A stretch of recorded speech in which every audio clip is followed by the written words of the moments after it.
What can we do with the tools we have today to support the industries that we serve to answer some of these new questions? I can think of at least 5 areas that are obvious and urgent, in addition to all the other work we've been doing. First, preparation. We've seen a significant and, I believe, permanent shift toward online. Everything about purchasing behavior has changed. Every business will need to have an online presence. Sanjay Sarma said something recently that really made sense to me. He said that the concept of in-person is going to need to be even more special than it ever was in the past. That the value of face-to-face interaction, whether in a retail store or for a business meeting or for a doctor's visit, will need to be really worthwhile. And I couldn't agree more with him. So what can we do? We've got to leverage the GS1 system to help improve online store experiences. We've got to make it easier for companies of all sizes to get online, to get selling for the first time. The combination of our work on images, the GS1 web vocabulary, GS1 digital link, and other tools, they need to be brought together in a way that's easy to understand, easy to access, and easy to use. We're going to need to continue our work to strengthen connection with the solution provider and the integrator communities that we're seeing in larger and larger numbers at every one of our GS1 events. Working with those communities to make using GS1 standards easier across industries is essential, especially if we want to accelerate the changes that industry is going to need to make to be more prepared for the next disruption. Transport and logistics. Borders closed not only to humans, but to commerce. The massive disruption that resulted from just a few months of rolling closures around the globe, transportation volatility. Shipping will need to adapt.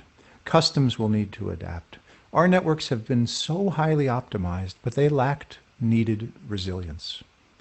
Everything from contactless delivery to clearing customs faster, GS1 has real-world tools that can be used.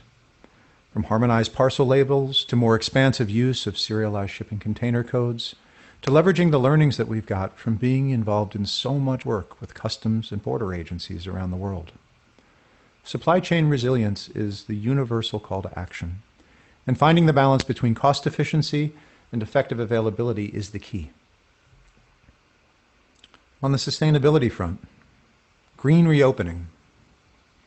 As regions reopen, some are going to do so with a significant focus on investing for the next generation, on dealing with repairing socioeconomic issues as they repair challenges in commerce and in healthcare.